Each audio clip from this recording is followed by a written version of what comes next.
Hi, my name is Alajo. I'm CEO of Alajo and also CEO of KJK Africa.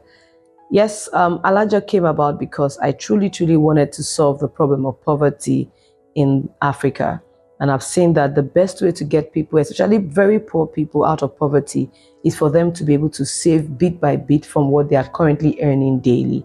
Because going into debt and loans has actually become more of a problem than actually solving their means of livelihood, their life, their standard of living. But what KJK truly did was that because of my experience in building products and building solutions over the years for about 10 years, it was very easy for me to be able to take that experience of building products from ideation to market into Alajo, such that we are still the only ones that have been able to solve the problem that Alajo is solving for the low-income individuals in communities. So yes, KJK's experience really built a lot of confidence and of course a lot of experience into building Alajo. But finally, we worked with a major conglomerate in Nigeria called Dangote that helped us connect the management to the last mile customer, which were the bricklayers. Because we did that, we were able to solve the problem of connecting, high-end people to the low-income individuals without the need of internet access. So that product and that model we were able to put into Alajo.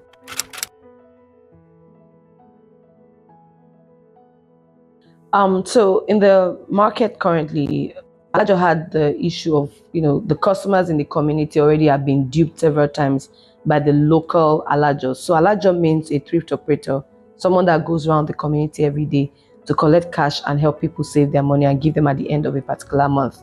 But people had already been duped over time, and it was quite difficult for us to convince them to start doing Alajo. But because of our partnerships with the banks and of course our branding, and because we're able to give them an ATM card that allowed them feel safe and confident that was not going to be um, their money was not going to be mishandled or misappropriated. This meant that they had more confidence in using Alajo than even the local operator. So yes, that was what we did, and that's how Alajo overcame that situation.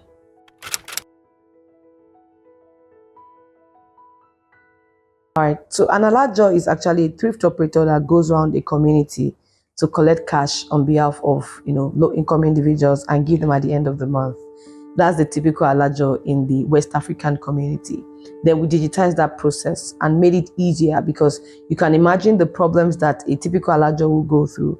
They would inefficiencies when it comes to their record keeping, the stress of going out every day to collect cash, debt, and of course, one of the major issues was that they were always stagnant. But when we came into the picture, we're able to expand the business and of course, let one Alajo, get more than one agent under them and build a business model that had much more revenue models that the agents in the community could now, depend on. But now we have even evolved further where Alajo has now created business entrepreneurs. So it's not just, we helping one business already existing to, expand their product or their market. It's now that people in Nigeria can now become agents themselves and begin to start savings for other people. And that has truly impacted the financial inclusion space because now people no longer focus on lending. Many people are now more aware of savings and are now saving towards major targets in their life, like paying their house rent, paying their children's school fees, and of course starting a business.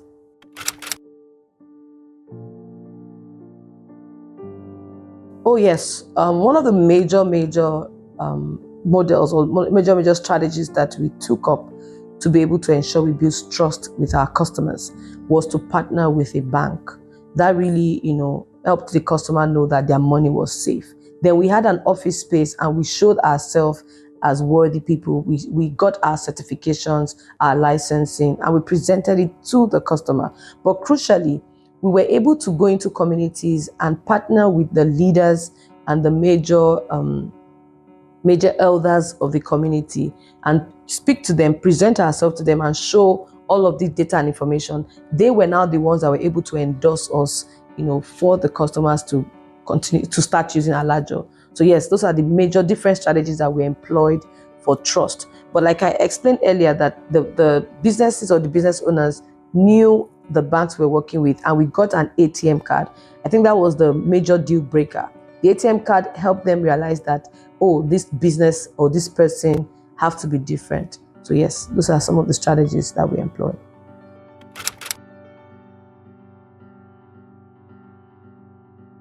Well, people don't really know, but the low-income community actually has more profit margin than even serving the middle class or HNIs. Yeah, you won't believe that, because from them you can build much more business models. Like for instance, we're able to sell products to the low-income individuals through our platform by connecting them to corporates that have products that they can sell to low-income individuals. That in a way has actually helped bridge profitability already. So yes, with them, you can actually build a product that works with their system, understanding the psychology of how they make payments, they purchase products, and of course, from that, you can make more money. So yes, even though we are solving a major problem of improving the standard of living of people in that sector or in low-income communities, we are also, ensuring that we have profit, or we are increasing our profit margin. And yes, in the next 6 months to 1 year, Alajo is going to be breaking even to show you how easy it can be to work with this kind of sector.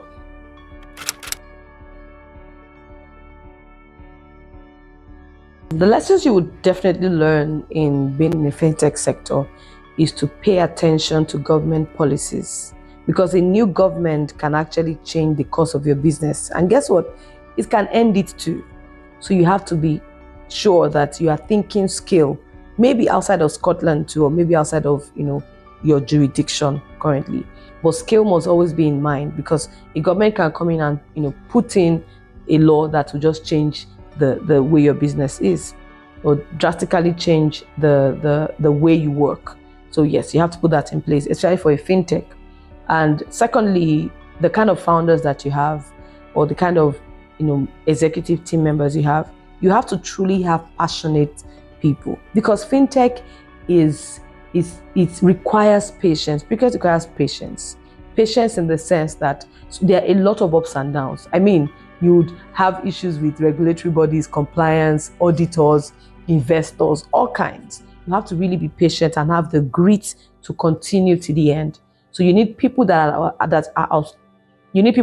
as obsessed as you to be able to work with you in that business. So these are the two major things I would say that you truly need, for your business.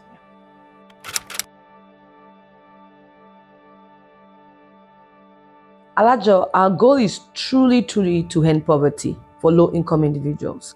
I believe that poverty doesn't necessarily mean that you are poor, you live in a very poor community. Poverty is actually you not understanding how to manage your finance. You see some people are living large, but they don't have cash at all, or they are in a minus something debt. In that case, I think that they are poor. Ending poverty for me truly means that you start understanding, the etiquettes of finances, and of course start doing it, because the discipline to actually save money every day is something else. Our goal is end poverty, especially for low-income individuals. So that means that we are going to start per community and per country. So yes, our vision is quite large, and we have 3 major KPIs that we use. Number 1, the number of agents on our business. Number of agents would determine how many customers we'll be able to onboard. That's why this number is critical. The number of active customers we have in a month. The reason is because we want to understand why some customers are not active, get feedback, and see how we can work on the feedback we have. And number 3, the cash that our customers are saving. The reason is because we want to know how our customers can save and how we can even help them do much more with their businesses, and of course with the money that they have.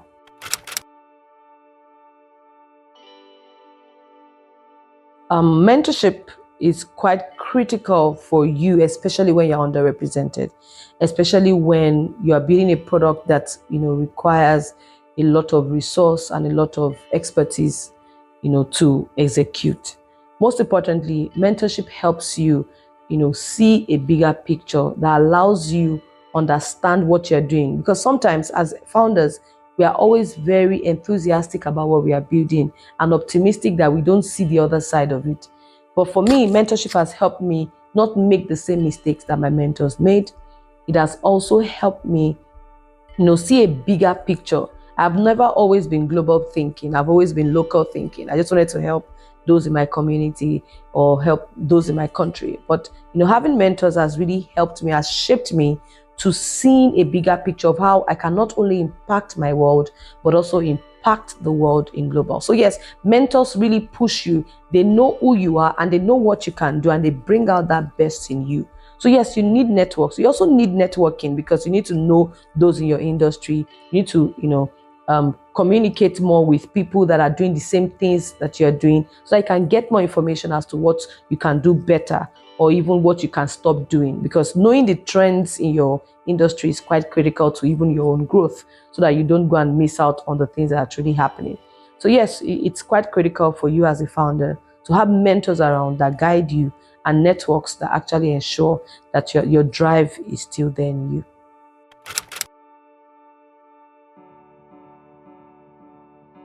So Alajo itself, it's actually a model that has existed in Africa for over 100 years, even before the banks existed.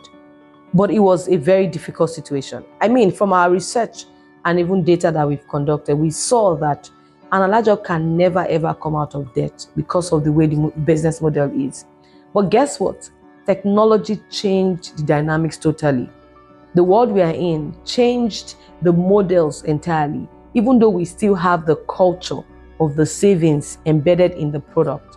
So yes, you can definitely leverage technology by looking at your community or your country and seeing those things that still struggle, those experiences or those businesses that still struggle because they are doing it manually or they are doing it in a way that they've been doing it since the beginning. Technology can scale that from 0 to 100.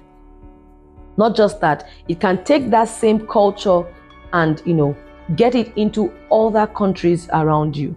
That's the picture that I really saw. I was amazed that I could not only take Alajo and digitize the product and of course use it in Nigeria, but also take that same model into every other country that is having the same number of low-income communities that we have. So we can go to Latin America, we can go to Asia, some part of Asia, India, and all of that. See what technology has done. So yes, I would always suggest that whatever product that you are building, you must understand that the technology to build it is there.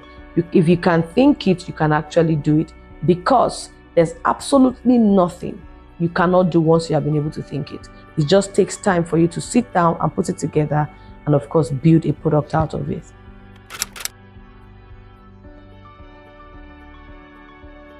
So yes, there's a lot of opportunity, of course, for the underbanked, because fintech solutions is definitely going to get them banked. But I always emphasize to understand the behavior of the underbanked.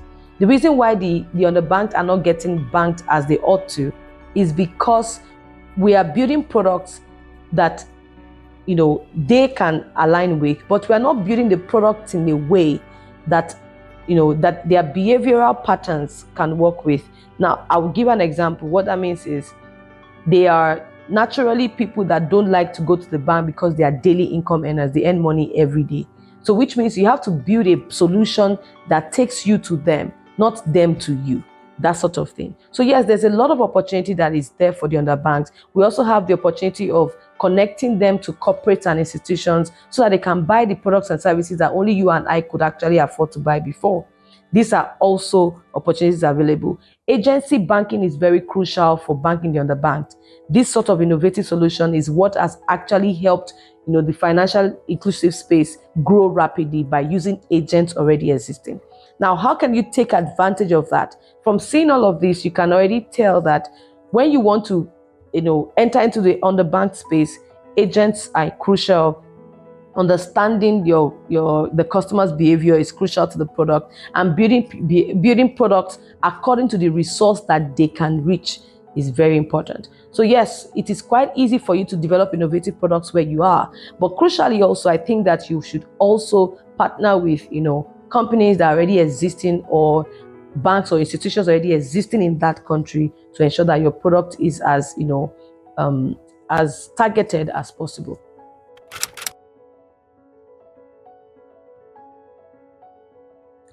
MVPs. From my experience with building products over 14 years now, MVPs are quite critical in every community, I would say a country that you go to.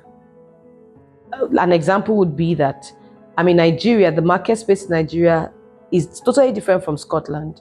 So which means I can build a product here and it's very successful, but I take it to Scotland, but it's not, because the behavior is different, the understanding is different, and even the culture is different. So your MVP, based off of the research you've done in that country, is quite critical. So when you are building an innovative product in Scotland and it is successful, but you want to bring it to Africa, you need to understand, the culture there and how they will receive your product. Does not mean that they will not accept your solution. It only means that you need to build it to be able to suit the customers or your users or your personas in that country. So yes, this is just one of the ways I think that you can innovatively bring your product and expand into other countries.